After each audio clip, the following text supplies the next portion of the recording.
all connected. If you're working on one thing, you're losing time on the other thing. Or if you're working on one thing, you probably may not be able to work on the other thing. Sometimes working on one thing allows you to make progress on the second goal too. Do you see what I'm saying? So, for example, I might have a sub-goal of I want to go to Philadelphia, and I also want to have a Philly cheesesteak, which is a very strange thing for me to have because I'm a vegetarian. But imagine I wanted to have that. Okay, these are two sub-goals. But one sub-goal is a bigger sub-goal. If I were to go to Philadelphia, then I will basically have done more or less whatever I need to have like the authentic Philly cheesesteak, probably even in the airport. You see what I'm saying? In that case, you'll say these are positive interactions. Sub-goals are positively interacting. Working on one sub-goal is helping you make progress on the other sub-goal. On the other hand, life is also full of negative interactions between sub-goals. To the extent some of you probably were wondering, really, do we want one more exam? It's not probably necessarily because you don't want to learn, because I don't know why the heck you're stuck in the class if you don't want to learn. But because there's only so many hours in the day, and you have other things to do, and you have to prepare for the exam, and so there is negative interaction. Either this works or that works. And you're always making these hard choices, in general. Okay? Now this is done even in the reward function scenarios. It's just that it's much less clear. The trade-offs are much less clear. Whereas if you think at this high level, you realize that there are these trade-offs happening. And the search strategies actually take those trade-offs into account in making the search progress in one direction versus another. So sub-goal interactions, which is something that we think of naturally. In fact, in a minute I'll show you this Dilbert example, which is my favorite example. They're mutually exclusive sub-goals. That will happen, you know. And then basically, you can't do everything. You know, you can have this or that, and you can't have both at one time. And sometimes they're positive, and the best is independent. All sub-goals are different. Okay? In which case, planning will basically scale linearly in the number of sub-goals. Because you can work on each sub-goal separately, right? So that's the kind of thing that you want to be able to understand. I said there are lots of applications, blah, blah, this stuff, but you know, one of them I wanted to mention is actually the Spirit and rover, Mars rover's Spirit and Opportunity. They wind up using a lot of this kind of writing planning operators because there are experts who actually know what are the conditions that must be holding true before the action, what are the conditions that will be asserted after the action. And they can use that to generate daily plans for the Spirit and Opportunity. I keep on saying Spirit and Opportunity. I think one of them finally died. Both of them, one of them was there for too long a time after it's supposed to have died, and then people left it because it was still working anyway. But now both are dead. Anyway, you can also use it in all sorts of crazy other applications. For example, another one that might be interesting, and I'll give you a third one, which is much more interesting for most of you. The second one is, imagine you have a particular system, and you're trying to think of how many different ways people can break into the system. Each way of breaking in corresponds to a particular plan of attack. You want to opponent model, you are essentially trying to think of all the plans that the opponent can make. And then make sure none of those plans work. You see what I'm saying? So you can convert cybersecurity problems into generating all plans for a particular goal, such as break into the system. And then stopping each of those plans. Okay, so the same, that basically, again, kind of a relevant thing. And then this one is kind of interesting for some of you probably. For quite a long time, I'm not completely sure, I'm not a gaming guy, but for quite a long time, essentially most of the game software, when they have an AI inside, in fact the word AI being used as a noun, I didn't know. When I basically was a grad student, we used to think of AI as a subject. Okay, and then it was only when my kid started saying, and then the AI did it. And I said, who is this AI who's doing stuff? Because in the game, there is this game AI. And many of you probably thought of AI first time that way. Okay, and for many games, these AIs have to come up with reasonable ways in which they are behaving. Okay, and you did talk about in the Batman. You were essentially talking about that, but you did it at the atomic level. In many games, in fact, in some cases, actually, this particular one you can look up if you're interested. The links here. The designer's job would be to create environments that allow the AI to showcase their behaviors, and the designer won't script the behaviors. The behaviors are basically searched using A-star search or one of these techniques that I give. And so you write, the designer basically writes the actions that the AI can take in PDL sort of language.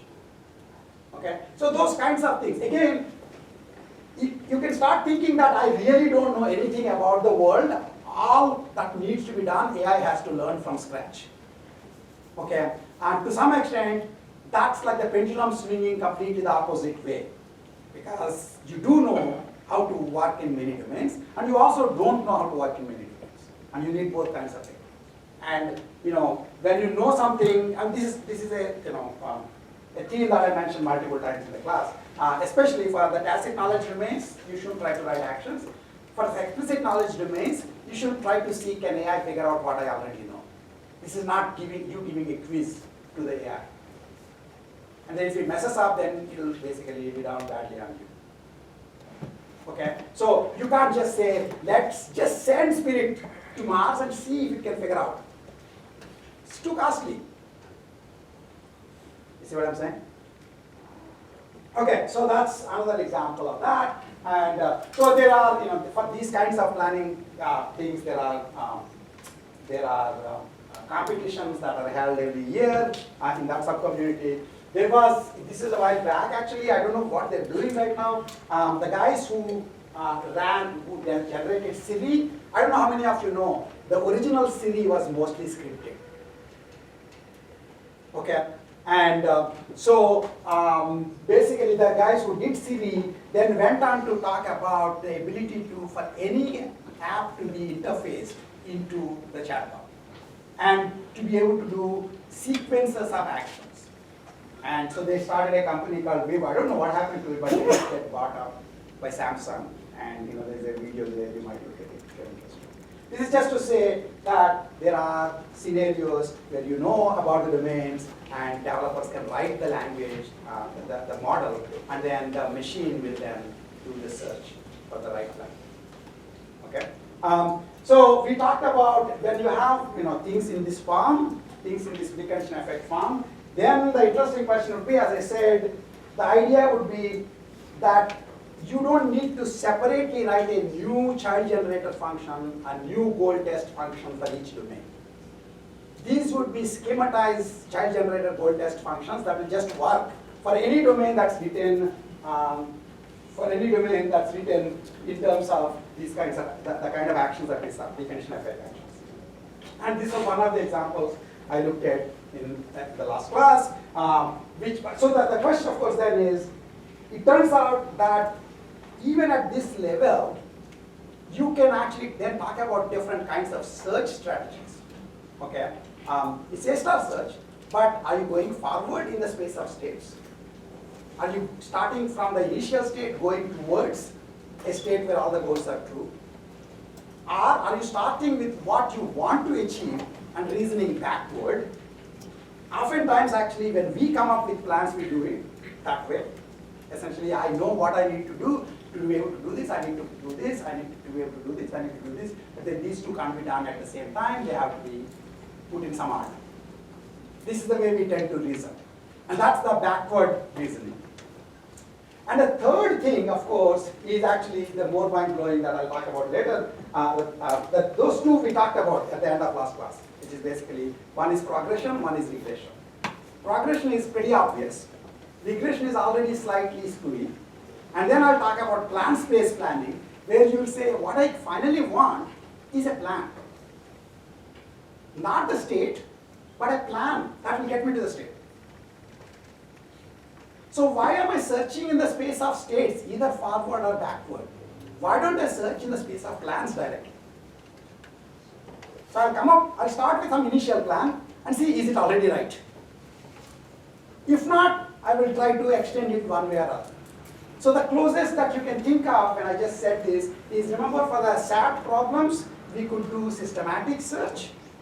But SAT problem is one more of the problems where the solution is the only thing that matters. What is the assignment? The order in which you made the assignments doesn't matter. So in the systematic search, you try to think in terms of the order in which you made the assignments, right? Whereas in the GSAT version, remember the GSAT version, the simpler version that we talked about at the end of last class, just before the main session ended. There, you essentially start with an assignment and see if you are lucky enough that it's already correct.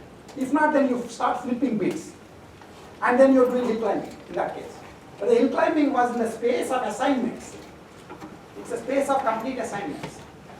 So you can also do that kind of an idea, hill climbing or systematic search, directly in the space of plans themselves.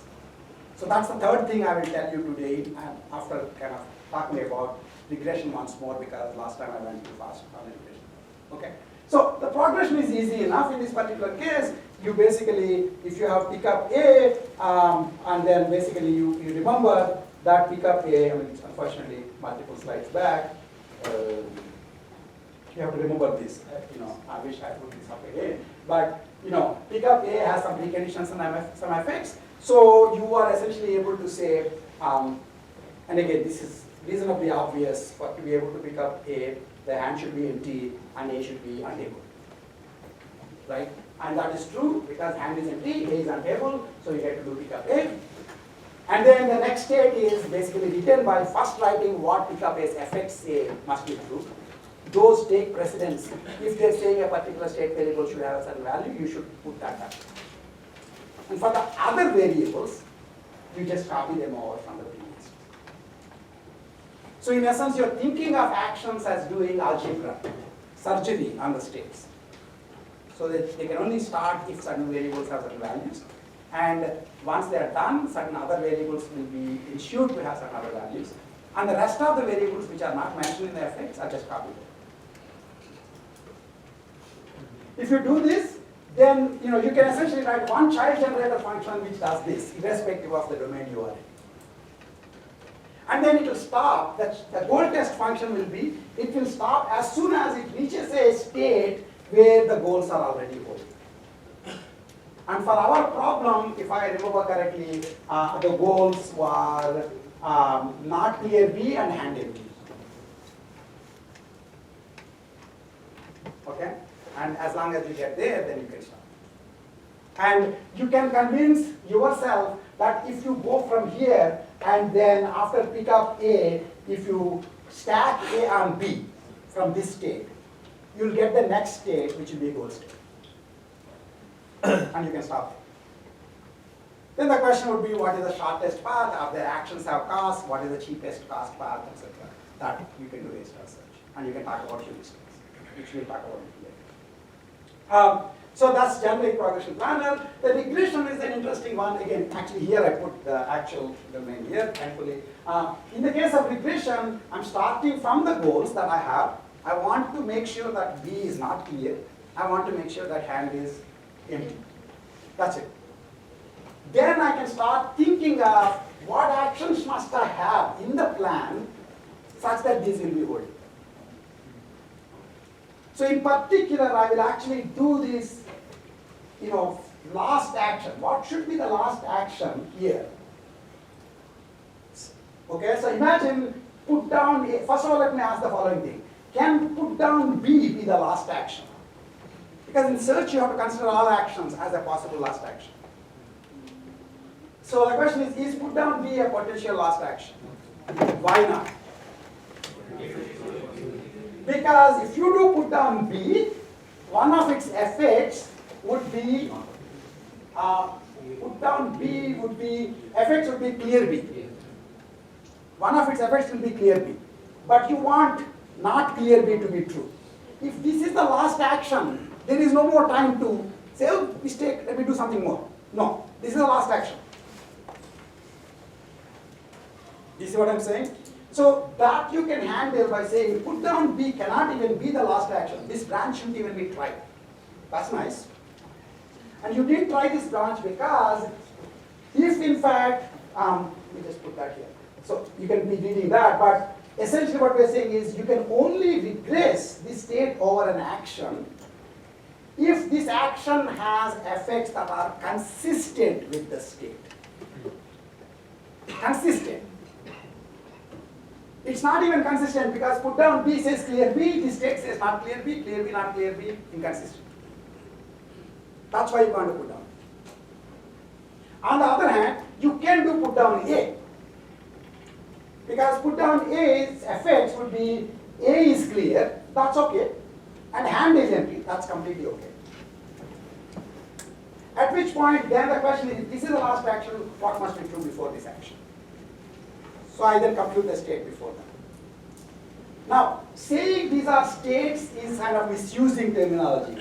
These are what we call, these are partial states. Right? Because there are actually 9 state variables and we didn't give truth positive values for all of them. We only cared about some of them. So there could be many states that are consistent with this. So partial state really, the semantics is that it's a set of states. Okay? And then when you regress, you get another set of states. It can be nicely written this way, but it's actually corresponding to another set of complete states. Okay? So the way you regress would be that when you put down A can be done, then you see if it is giving anything useful here. It is giving hand empty. So then I don't need hand empty here. But it's not giving not clear B. Do people see that? Put down A doesn't give not clear B. Okay? So somebody else should do not clear B. This is like you doing, this is you saying, hey, I'll give you a hand empty, but then I need not, I need, so I would give you a hand empty, so you take care of the rest. So your other friends have to take care of not clear. But then you being a somewhat of a loser say, to be able to do what I'm supposed to do, you need to give me a right. That means this action can have a precondition itself. So this action put down A has a precondition saying holding A. So you write any goals that are not supported by the action plus all the preconditions of the action. That will be the next step. And the same way here, if you do stack AB, then you would get holding A and clear B. Because stack AB would give you not clear B, because on AB and not clear B. Okay? And after stacking, the hand will be empty, so it will also give you a hand empty. So in fact, it gives stack AB will give both not clear B and hand empty. The only thing it will require then is its preconditions. Right? And its preconditions are holding A and clear B. So you write those two down. So this is a guy where he said, I'll take care of all the goals, you just give me a right. This is regression. The question is, when do you stop? You stop when any of these partial states is already holding in the initial state. That's it. Remember, the initial state is just like you're going from initial to goal state that side. Here you're starting from the goal state to initial state here. If whatever you need in the initial state is already true, then you're done. Okay? So that's basically what the goal test says. Termination test is stop when everything in the current state S dash holds in the initial state Si. In which case, whatever you're trying to satisfy is already true in the initial state. You say, I'm grounded. And so on, basically that path can be executed in the reverse order. Now, notice that I found the plan this way. How do I execute the plan? Still this way. You see what I'm saying? This is what planning is all about. You can think in the backward direction, but you always execute in the forward direction. Just because you're executing in the forward direction doesn't mean you have to think in the forward direction. Yes? The question then is computationally, which is better, thinking forward or thinking backward? What do you think? So is progression better or regression better? So here is a progression idea and here is regression idea. Which one is better? Essentially. So it turns out there are no simple answers. People tend to do regression. But people do whatever the heck they want. Okay. From a program point of view, I can give you reasons as to why progression is good, and I can also give you reasons as to why regression is good. And it becomes an empirical question. Okay. In particular, in the case of regression, regression has a lower branching factor because fewer actions are likely to be relevant to the goals you have than actions that can be done in the state you are. When you wake up in the morning, the number of things that you can do right then as the first action is potentially infinite. But your final goal is to be in this class. So if you start considering the infinite branching factor of all the dilly-dallying you can do, and the additional dilly-dallying you can do, and additional dilly-dallying you can do, and then see if any one of these dilly-dallying paths lead to the class, that could be a very inefficient search. Instead, you can reason backwards. I have to be in class at 1:30. And then try to say, what should I be doing now? Maybe brush your teeth. Do you see what I'm saying? That's the backward direction. So that looks like regression is a good idea. Progression has a higher branching factor because you do any action that can be done. So of course, it's always possible to come up with pathological domains where branching factor is higher in the forward, lower in the forward direction than the backward direction. But in most real world domains, you expect you can do a lot more things than things that are actually relevant to what you need. Okay. Now that looks like a good thing, but the problem is, in terms of the search space size, progression searches in the space of complete states. So in this particular case, I said there are 9 variables, 9 propositions, so there are 2 power 9 states. So 512 states. How many states, how many partial states are there for the regression research? We talked about it last class. It's 3 power n. Why? Because in every state, a literal can be present positively, because I want it to be positive in the goal state. Or it can be present negatively, or it may not be present at all, because I don't care about this particular state variable. Which means every state variable has 3 options. Which means there are 3 power n partial states. If you think about it, this should not be surprising. Partial states are a superset of complete states. Because a complete state is a special case of a partial state which is just complete. You see what I'm saying? A complete state is a 9 state variables are given values in this domain. Anything less than 9 state variables giving given values is a partial state. So the full set of partial states is essentially a superset of just complete states. If you look at it that way, it looks like regression is a bad idea. Agree? Looks like a bad idea. Okay? And in fact, you can come up with domains where regression dies, you can come up with domains where regression does better than progression. In particular, one of the problems with regression is that you can be at a partial state and you expand it further and further and further, and this partial state corresponds to some set of real world states, right? That set can be empty. If that set is empty, that means there is no real world state that corresponds to this partial state at all. The question is, do you believe that here there exists a state like that? In fact, again, those of you who are in the class, the extended session should know the answer.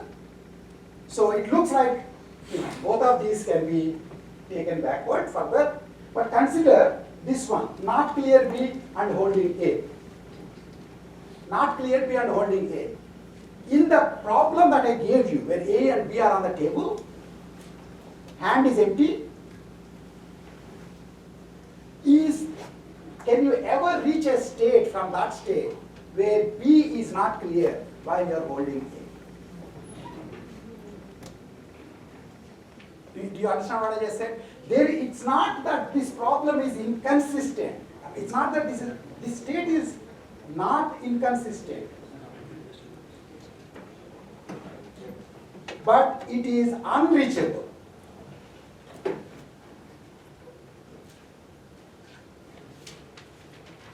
Here is a state that you think is good looking state, and you don't realize it's unreachable. And so then you will, if this state is not reachable, then you regress this state over some other actions, you'll get more states. You think they'll be reachable? No way. It's just a dead guy begat more dead guys, who then will beget even more dead guys. The way you die in search is dead guys having children. You see what I'm saying? It's truly true. This is exactly what you have to avoid in search. So then you need to be able to say, hey, are you a dead guy? Not easy to answer that. It wasn't obvious to most of you that this was not actually reachable. In fact, to see whether a state is reachable, the way to solve it is call the planner as this as the goal. And if it fails, then you say, it's not reachable. You see what I'm saying? There are special cases where unreachability can be computed cheaper. But if you want to compute unreachability exactly, it's an extremely hard problem. And in fact, many domains, not just in planning, there's a whole bunch of other, model checking, circuit verification, etc. They all care about this particular problem of reachable states and how to compute the reachable states fast. And you can't compute it exactly eventually. You might be able to compute upper and lower bounds to the set of reachable states. Okay? In which case, if you're not even in the upper bound of states, then you're certainly not reachable. This is actually becomes very important in planning problems. In fact, in the extended session, I'll talk about planning graph heuristics a little. The textbook talks about it. It's stuff that actually we did in one of the courses here many years back as a project. And it turns out that essentially planning graphs are a quick way of computing and approximately computing reachable set size, reachable set of states. So it gets actually an upper bound on the reachable states. Okay? Now here's one last thing before I go forward. When in this course did we ever get something like this, where you could not actually reach a state that you thought was a goal state? What? Alpha beta is not it. What? DFS is literally not it. It's a problem. It's a specific problem. If you answer this, you have impressed me. Let's put it that way. Okay, we talked about it. I made a huge deal about it. Everything I made a huge deal. I made so many huge deals to forget all of it. But there was this problem where essentially the goal you set yourself was unreachable from the initial state. Just like this guy. Is it 8 plus? Who said that? How do you do that? Also, if the dice was switched? So that guy impressed me. You should remember like that. You should remember everything in the world. Okay? Okay. So remember that guy, that Samuel, somebody who actually, I showed this sad-looking guy, with the 8 puzzle, because there was a time when this guy called Samuel started selling 8 puzzle problems where he took 2 tiles and swapped them physically, and then he closed the puzzle. And it looks to bozos like us, it looks like, it should be possible to solve it. It turns out once you swap it, you then go into a space that is disconnected from the space you are in. So none of the actions that you do will ever get you to the goal state. That's reachability. And if you can figure out that something is not reachable, you can save yourself a lot of trouble.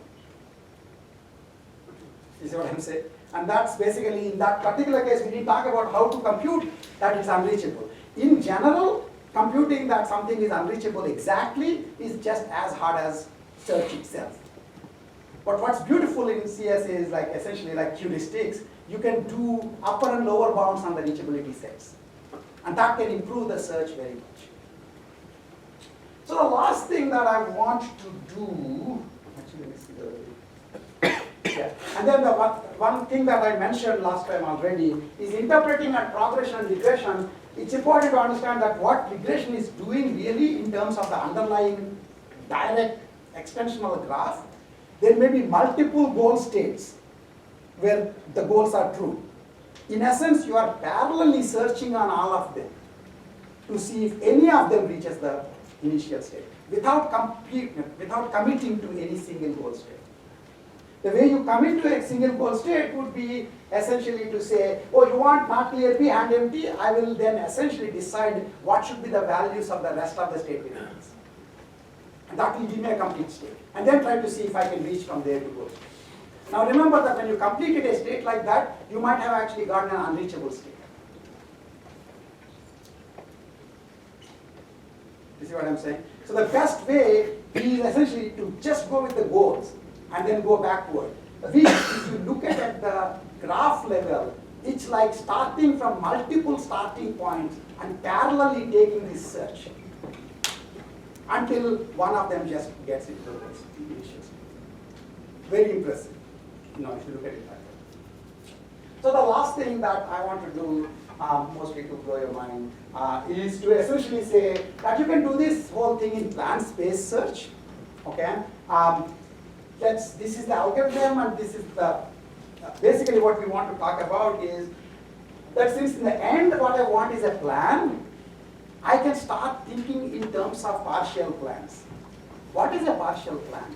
A partial plan has the beginning state called beginning action called initial state, which is a dummy action, which essentially doesn't require anything and gives everything that's true in the initial state as it happens. And then there's a last sync action called goal action, which doesn't give anything out other than done, and it has preconditions, the goals that you have for it. And you put a plan saying this and some stuff in the middle. Figure out what is the stuff in the middle, such that when you execute them, you will get the goals. If you do it that way, then essentially you will be using for the search node. So for the progression, the search node was a complete state. For the regression, the search node was a partial state. For plan space search, the search node would be a partial plan. And a partial plan will be a set of actions with precedence relations between them. It's a partial ordering between them. So that any complete total order consistent with the partial order is fine. Plus, there are causal links, some bookkeeping telling you who is giving what to who. Okay? And the generation of the plan would essentially be keeping track of, oh, I need P, I need to have somebody to give P,